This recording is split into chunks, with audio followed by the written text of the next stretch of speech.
तो ये हमारा सेकंड लेक्चर हो रहा है ऑर्गेनिक केमिस्ट्री की रिएक्शन मैकेनिज्म को समझने के लिए। एंड इसके पहले हमने रिड्यूसिंग एजेंट्स डिस्कस किए हुए हैं, तो इस लेक्चर का भी सेम प्रीरिक्विजिट होगा कि हम आपको सिखा रहे होंगे। और एंड आपको क्या करना है, आपको एक ब्लैंक पेपर रखना है अपने साथ, और उसमें क्या कर रहे होगे, रिएक्शंस, रिएजेंट्स और सारे उसके फंक्शंस लिख रहे होगे एंड लेक्चर के बाद उसको रिव्यू कर रहे होगे। हाँ, तो आप अभी हम स्टार्ट कर रहे होंगे। और हम स्टार्ट कैसे कर रहे होंगे, हम एल्केन से स्टार्ट कर रहे होते हैं, क्योंकि जो हाइड्रोकार्बन्स वाली चेन होती है उसमें सबसे फर्स्ट नंबर पे एल्केन आ रहा होता है, उसके बाद ही alkene, alkyne and then alcohol पे जा रहे होते हैं, एल्कोहल से एल्डिहाइड जा रहे होते हैं, एल्डिहाइड से एसिड जा रहे होते हैं एंड मोस्ट ऑक्सीडाइज फॉर्म होता है हमारा एसिड, और उसके आगे ऑक्सीडेशन फर्दर पॉसिबल नहीं है।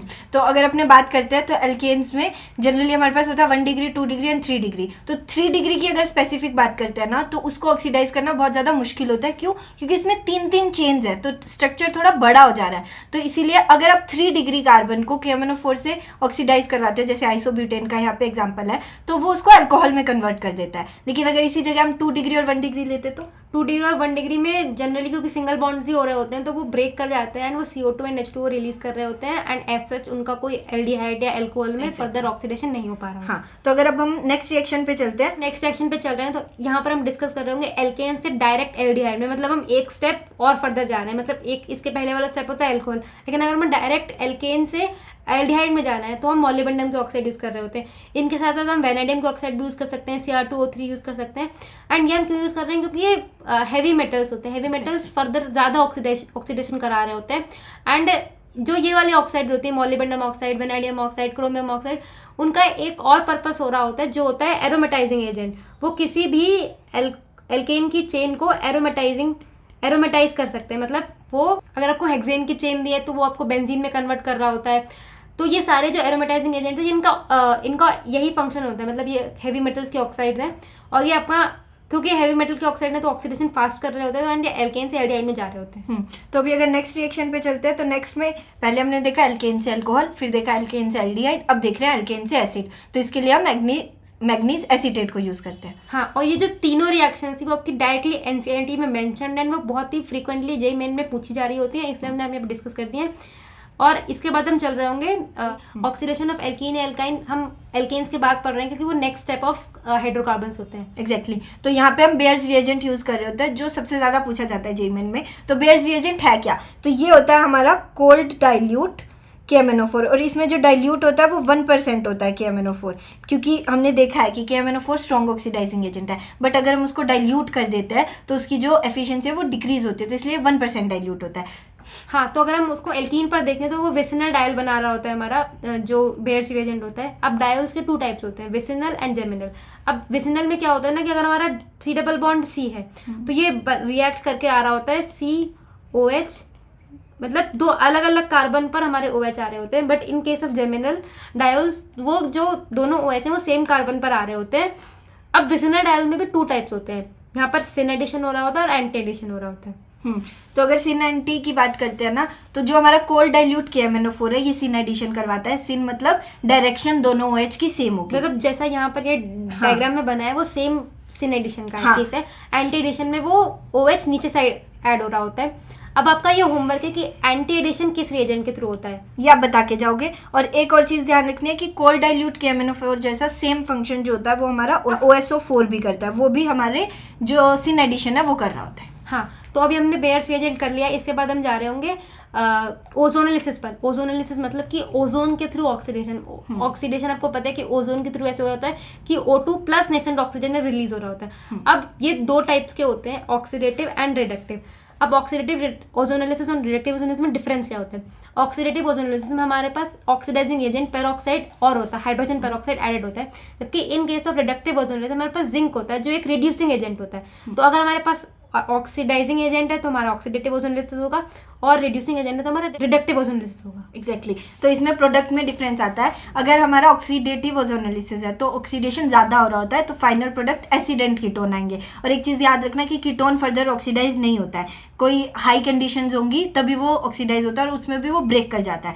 तो इसलिए ऑक्सीडेटिव में हमेशा फाइनल प्रोडक्ट एसिड या कीटोन होंगे या दोनों बन रहे होंगे। एंड देन रिडक्टिव के अंदर ये होगा कि रिडक्शन है तो वो कंप्लीट ऑक्सीडेशन हो नहीं रहा है, मैक्सिमम तक जा नहीं सकते हैं, तो वो एल्डिहाइड या कीटोन देगा। हाँ, अब आप इसको ऐसे भी रिलेट कर सकते हो कि अगर एल्डिहाइड को हम फर्दर ऑक्सीडाइज कर दें तो वो एसिड में कन्वर्ट हो जा रहा है। बट हमने क्योंकि एक रिड्यूसिंग एजेंट लगाया हुआ है जिंक, तो वो एक स्टेप कम ही उसको ऑक्सीडाइज होने दे रहा है, जो कि एल्डिहाइड में जा रहा है वो। एग्जैक्टली अब आगे चले तो जो है मोस्ट इंपॉर्टेंट चीज़ जो हम पढ़ते हैं दैट इज ऑक्सीडेशन स्केल। तो ऑक्सीडेशन स्केल अपने अल्कोहल से आगे बहुत इजीली रिलेट कर सकते हैं कि अगर आप अल्कोहल को ऑक्सीडाइज करते हो तो वन स्टेप ऑक्सीडेशन में तो आपके पास एल्डिहाइड या कीटोन बनता है, एंड और ये हम माइल्ड ऑक्सीडाइजिंग एजेंट के थ्रू कर रहे हो। एग्जैक्टली एंड देन फर्दर अगर आप एल्डिहाइड कीटोन को ऑक्सीडाइज करते हो तो आपके पास एसिड बनता है, वो भी एक वन स्टेप ऑक्सीडेशन होती है जो भी हम माइल्ड ऑक्सीडाइजिंग एजेंट से कर सकते हैं। बट अगर आपको डायरेक्ट अल्कोहल से एसिड में जाना है तो आपको टू स्टेप ऑक्सीडेशन चाहिए, और टू स्टेप ऑक्सीडेशन के लिए हमेशा स्ट्रॉन्ग ऑक्सीडाइजिंग एजेंट लगता है, ठीक है। हाँ, तो बट इसमें एक और चीज़ है कि ऑक्सीडेशन स्केल को अगर आप रिवर्स कर दो, मतलब हाँ। एसिड से एल्डिहाइड में जाना है तो आपको माइल्ड रिड्यूसिंग एजेंट यूज हो रहा होता है, वो भी वन स्टेप रिडक्शन होता है।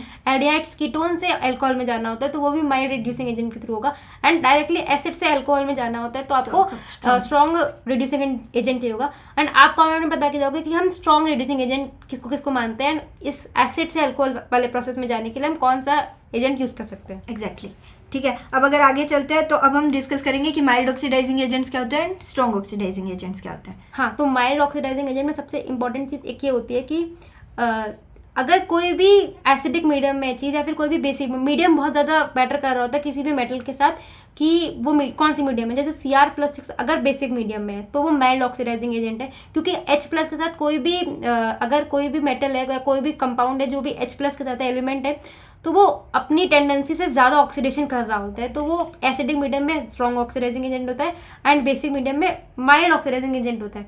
अब इसके साथ तो और एग्जांपल्स है, जैसे PCC हो गया, PTC हो गया, CrO3 हो गया, ये सारे वन स्टेप ऑक्सीडेशन दे रहे होते हैं आपको, और अल्कोहल से हम एल्डिहाइड या कीटोन तक ही जा सकते हैं, इससे हम वहाँ नहीं जा सकते एसिड में। एग्जैक्टली और अगर याद भी ना तो जो PCC PDC होते हैं ना, इसको रिलेट ये कि उन दोनों में क्रोमियम है बट इनकी स्ट्रक्चर बहुत कॉम्प्लेक्स होती है, तो जो क्रोमियम है वो इतना ईजिली फुल ऑक्सीडेशन कर नहीं पाता है। हाँ, और इसका स्ट्रक्चर एक बार पूछा है जेईई मेन में, बट वो ऐसे क्वेश्चंस होते हैं जिनको आपको स्किप करना होता है, या फिर आप थोड़ा बहुत रिलेट करके अगर आप कर पाओ तो कर सकते हो, बट ऐसे जो उसके लिए परेशान नहीं होना होता है कि मेरे से PCC का स्ट्रक्चर याद नहीं हो रहा है, PDC का स्ट्रक्चर याद नहीं हो रहा है। अब इसके बाद एक पॉइंट है यहाँ पर MnO2 का। MnO2 का जो रिएजेंट है वो मल्टीपल टाइम जेईई मेन ने पूछा हुआ है, और ये बहुत ही हाईली सिलेक्टिव होता है, और ये भी माइल्ड की कैटेगरी पे आ रहा होता है, बट ये सिलेक्टिव इसलिए होता है क्योंकि ये सिर्फ एलाइलिक एंड बेंजाइलिक पोजीशन पे जो OH होता है उसको ऑक्सीडाइज कर रहा होता है, एंड ये बहुत बार जेईई मेन में पूछा गया है। एग्जैक्टली ठीक है। तो अब आगे अगर अपने देखते हैं तो एक चीज़ ध्यान रखना कि ऑक्सीडेशन में जो ऑक्सीडाइजिंग एजेंट्स मोस्ट रिपीटेड होते हैं वो एक तो होगा KMnO4 और एक होगा क्रोमियम, और क्रोमियम में ज़्यादा वेराइटीज़ होती है तो उसमें कन्फ्यूज नहीं होना है। हाँ, तो Cr+6 अगर एसिडिक मीडियम में होगा तो वो स्ट्रॉन्ग ऑक्सीडाइजिंग एजेंट होगा, एंड अगर वो बेसिक मीडियम में होगा तो वो माइल्ड ऑक्सीडाइजिंग एजेंट होगा। बट एक क्वेश्चन ये डाउट ये होता है कि अगर CrO3 वाटर में है या फिर एनहाइड्रस है तो फिर क्या होगा, मतलब वो उसका वाटर भी निकाल लेगा तो क्या होगा। एनहाइड्रस है तो वो माइल्ड ऑक्सीडाइजिंग एजेंट ही होगा, बट अगर वाटर में है वो तो वाटर में वो वाटर के साथ रिएक्ट करके एक एसिड बना रहा होता है जो होता है H2CrO4, और एसिडिक मीडियम अगर वो एसिड बना रहा है तो जो क्रोमियम प्रेजेंट है वो Cr+6 के साथ एसिडिक मीडियम में, तो वो स्ट्रॉन्ग ऑक्सीडाइजिंग एजेंट की तरह रोल प्ले करता है, and Cr+6 in acidic medium को हम जोन्स रिएजेंट बोलते हैं। और एक चीज़ यहाँ ध्यान रखना कि अगर रिलेट ना हो या याद ना आए कि वाटर में ऐसे कैसे वो स्ट्रॉन्ग हो गया, तो एक बहुत बेसिक सा क्वेश्चन जो हम P ब्लॉक में पढ़ते हैं ना, Al2O3 वाला, कि Al2O3 को अगर आप वाटर में डालते हो तो वो रिएक्ट कर जाता है। सिमिलरली यहाँ पे CrO3 का है तो वो H2CrO4 बना रहा है। हाँ, अब जैसे हमने जोन्स एजेंट पढ़ा कि वो स्ट्रॉन्ग ऑक्सीडाइजिंग एजेंट होता है, उसके साथ साथ हम सारे स्ट्रॉन्ग ऑक्सीडाइजिंग एजेंट्स पढ़ ले रहे हैं। यहाँ पर Cr+6 एसिडिक मीडियम हमने अभी किया था कि CrO3 को अगर हम पानी में डाल दें तो वो एसिड बन जाता है H2CrO4, और इन सेंस वो एसिडिक मीडियम हो जाता है। तो Cr+6 इन एसिडिक मीडियम को हम जोन्स एजेंट बोलते हैं, जो बहुत स्ट्रॉन्ग ऑक्सीडाइजिंग एजेंट होता है और टू स्टेप ऑक्सीडेशन दे रहा होता है। इसके साथ साथ ही मोस्ट आज जो ऑक्सीडाइजिंग एजेंट होते हैं वो हमारे K2Cr27 एंड KMnO4 होते हैं। अब यहाँ पर भी वही लॉजिक लग रहा है कि एसिडिक मीडियम है तो K2Cr27 में भी Cr+6 इन एसिडिक मीडियम हो जाता है, तो यहाँ पर वो टू स्टेप ऑक्सीडेशन दे रहे होते हैं आपको। टू स्टेप यानी कि अल्कोहल से डायरेक्टली एसिड या कीटोन। अब हम अल्कोहल से कीटोन में हम क्यों बोल रहे हैं, क्योंकि कीटोन में ऐसा होता है ना कि आपके पास जब भी आप किसी भी कंपाउंड को ऑक्सीडाइज करते हो तो जो कंपाउंड में फ्री हाइड्रोजन होता है आप उसको OH में कन्वर्ट कर रहे होते हो, बट जब हम कीटोन को देखें तो हमारे पास फ्री हाइड्रोजन होता ही नहीं है जिसको हम फर्दर ऑक्सीडाइज कर सकें। अब सेम केस होता है 3 डिग्री अल्कोहल का। 3 डिग्री अल्कोहल में भी ऐसा हो रहा होता है कि 3 डिग्री अल्कोहल को भी हम जनरली ऑक्सीडाइज नहीं कर सकते हैं क्योंकि उसमें भी फ्री हाइड्रोजन नहीं होता है। मतलब ऐसा होता है ना CCH3 या भी जो भी R वाली चेन है, यहाँ पर एक OH होता है। OH होता है। तो यहाँ पर भी हमारे पास फ्री हाइड्रोजन नहीं है। अब फ्री हाइड्रोजन नहीं है तो हम किसको ऑक्सीडाइज करेंगे? तो यहाँ पर भी 3 डिग्री अल्कोहल का भी ऐसे जनरल केस में ऑक्सीडेशन नहीं होता है, बट एक केस है जहाँ पर उसका हम ट्रांसफॉर्मेशन कर सकते हैं किसी कंपाउंड में, वो हम आगे डिस्कस कर रहे होंगे। और वो जेईई मेन का बहुत रिपीटेड कॉन्सेप्ट है, जो कि है कॉपर, हॉट रिड्यूस कॉपर के साथ। अगर हम हॉट रिड्यूस कॉपर है ना, तो यहाँ पर सेम चीज़ है कि अगर कॉपर है और हॉट रिड्यूस्ड है तो वहाँ पर जो हमारे 1 डिग्री अल्कोहल 2 डिग्री अल्कोहल है वो तो फर्दर ऑक्सीडेशन में जा रहे होंगे क्योंकि वो ऑक्सीडाइजिंग एजेंट है। अब 3 डिग्री अल्कोहल में क्या होता है ना कि जब एंट्रोपिकली ड्रिवन प्रोसेस होता है, जब भी हम हीट ऐड कर रहे होते हैं तो वो क्योंकि हम डायरेक्टली ऑक्सीडाइज नहीं कर सकते 3 डिग्री अल्कोहल को, तो वो वाटर रिलीज हो रहा होता है एंड डबल बॉन्ड एल्कीन बन रहा होता है। हाँ, तो वो होता ही है कि अगर आप किसी के साथ भी KMnO4 और K2Cr27 के साथ अगर 3 डिग्री को रिएक्ट करवाओगे तो रिएक्ट नहीं करता, कोई रिएक्शन नहीं होती है। बट अगर आपने कॉपर और हीट कर दिया तो वो एलिमिनेशन कर लेगा, डबल बॉन्ड बन जाएगा। एंड ये बहुत ही बार पूछा गया है जेईई मेन में, इसलिए आपको इस चीज को याद करना है कि हॉट रिड्यूस कॉपर 3 डिग्री के साथ क्या कर रहा होता है। तो अभी अपने आगे क्वेश्चन सॉल्व करेंगे। तो क्वेश्चन में क्या है, आपको दिया गया है अल्कोहल और उसको कन्वर्ट किया गया है एल्डिहाइड के अंदर, और आपसे पूछा कि कौन सा रिएजेंट है जो बहुत प्रॉपर्ली हम यूज कर सकते हैं। तो ये सारे रिएजेंट्स वो हैं जो हमने पढ़ लिए। अब आपको कमेंट्स में बताना है कि आंसर क्या है, और अपने डिस्कस करेंगे कि अपना जो ये कन्वर्जन हो रहा है, तो दिख रहा है कि एल्डिहाइड पे रुक जा रहा है, दैट मीन्स हमारा जो है स्ट्रॉन्ग ऑक्सीडेशन नहीं हो रहा है, यहाँ पर माइल्ड ऑक्सीडेशन हो रहा है। तो वन स्टेप ऑक्सीडेशन हो रहा है। हाँ, तो अगर हम ऑप्शन के थ्रू चलें तो K2Cr27 एलिमिनेट हो गया क्योंकि वो 2 स्टेप ऑक्सीडेशन दे रहा होता है। H2CR4 अभी हमने डिस्कस किया था कि CrO3 in acidic medium. Exactly. तो यहाँ पर ये भी जोन्स रिएजेंट है, तो वो भी स्ट्रॉन्ग ऑक्सीडाइजिंग एजेंट है। ऑस्मियम ऑक्साइड हमारा डबल बॉन्ड के लाइन में बोला था, इससे एडिशन दे रहा होता है ऑस्मियम ऑक्साइड।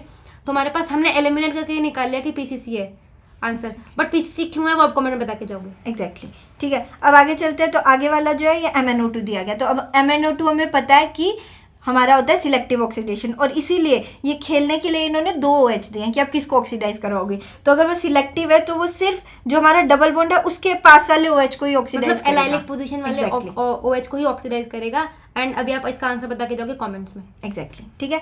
अब आगे चलते हैं। तो आगे ऑक्सीडेशन ऑफ कार्बोनाइल कंपाउंड्स। हाँ, तो ये जो ऑक्सीडेशन ऑफ कार्बोनाइल कंपाउंड्स है वो इसलिए भी इंपॉर्टेंट हो जाता है क्योंकि जो इसमें रिएजेंट्स होते हैं वो डायरेक्टली पूछ ले जाते हैं। जैसे टॉलरेंस रिएजेंट में भी पूछ ले जाता है कि सिल्वर मिरर टेस्ट कौन कौन से कंपाउंड्स दे रहे होते हैं, या नेम रिएक्शंस पूछ ली जाती हैं आपसे। अब इसमें क्या है ना कि टॉलरेंस रिएजेंट में जो भी टेस्ट हो रहा होता है वो हमारा एल्डिहाइड का टेस्ट हो रहा होता है कि अगर वो एसिड में कन्वर्ट हुआ तो हमारा टॉलरेंस रिएजेंट यूज हो रहा है तो वो एल्डिहाइड है प्रेजेंट। अगर वो एसिड में कन्वर्ट हो गया तो कुछ ना कुछ टेस्ट हो रहा होता है जहाँ पे सिल्वर मिरर बन रहा होता है।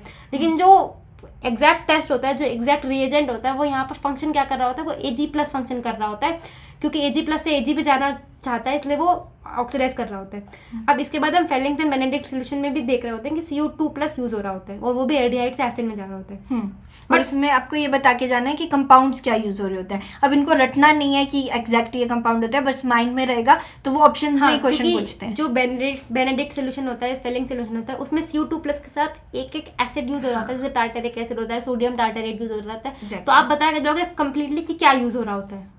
और एक चीज ध्यान रखना कि अगर टॉलेंस और फेलिंग्स को कंपेयर करते हैं ना, तो इनके कंपैरिजन में tolerance as compare to feeling strong होता है। वैसे ये माइल्ड है क्योंकि ये 1 स्टेप ऑक्सीडेशन कर रहे हैं, बट इन दोनों के कंपैरिजन में टॉलेंस स्ट्रॉन्गर है। इस वजह से ये एरोमेटिक एल्डिहाइड्स को भी ऑक्सीडाइज कर देता है, बट फेलिंग्स नहीं कर पाता है। क्योंकि रिसेंट का जो PYQ था जेईई मेन का, उसमें ये पूछा गया था कि फेलिंग्स कौन कौन से कंपाउंड्स को ऑक्सीडाइज कर सकता है, तो वो नॉर्मल एल्डिहाइड कीटोन को कर सकता है, बट वो एरोमेटिक एल्डिहाइड्स को नहीं कर सकता। हाँ, और ये रिसेंट का ही नहीं है, ये बहुत ही रिपीटेड चीज है कि यहाँ पर फेलिंग्स किसको कर सकता है और टॉलेंस किसको कर सकता है और फेलिंग्स किसको नहीं कर सकता है। तो अभी अगर अपने नेक्स्ट क्वेश्चन पे चलें, ठीक है। तो पर्सनली ये क्वेश्चन मेरा बहुत फेवरेट है। तो सबसे पहले तो थॉट दोगे क्योंकि दिख रहा है K2Cr27 है, तो वो क्या करेगा, ऑक्सीडेशन करेगा। तो अगर आप इसको बिल्कुल बेसिक से रिलेट करते हो तो आपका जो वो होगा, वो ऑक्सीडाइज करने के बाद यहाँ पे कीटोन बन जाएगा, और जो यहाँ पे है वो ऑलरेडी COOH है, तो वो और तो मैक्सिमम ऑक्सीडेशन में जा नहीं सकता। बट अगर आप इस हिसाब से चलते हो तो आपका जो आंसर आता है वो C आएगा, राइट।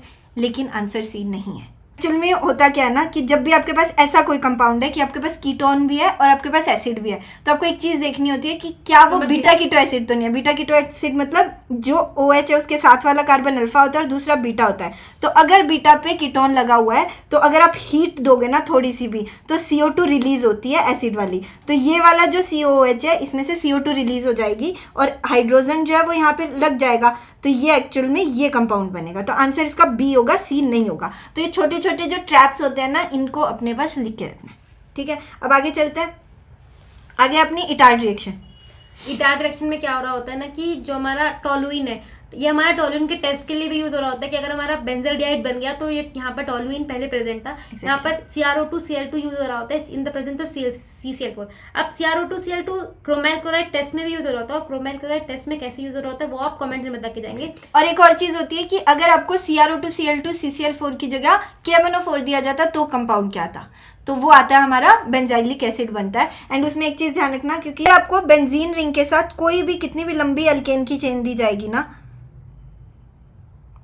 तो उसको अगर आप KMnO4 के साथ रिएक्ट करवा देते हो तो जो आपका आंसर आता है ना वो आता है बेंजाइलिक एसिड। हाँ, बट इसमें एक ट्विस्ट ये है कि अगर वहां पर 3 डिग्री कंपाउंड है, मतलब उसके पास कोई भी फ्री हाइड्रोजन नहीं है, तो वो ऑक्सीडाइज नहीं होगा, क्योंकि जो सबसे पास वाला कार्बन होता है, हाँ, जो हमारा कार्बन होता है उसका जो पास वाला है उस पर एक ना एक हाइड्रोजन होना चाहिए अगर आपको ये वाली रिएक्शन करानी है।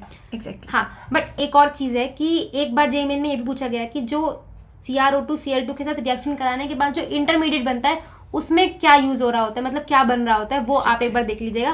क्योंकि एक बार पूछा गया है तो आप उसको छोड़ के क्यों जाओगे जब उन्होंने पूछा ही है तो। हाँ, तो ऐसा नहीं है कि उसको रटना है कि वो NCERT में अच्छे से एक्सप्लेन किया हुआ है, तो आप उसको इजीली समझ सकते हो।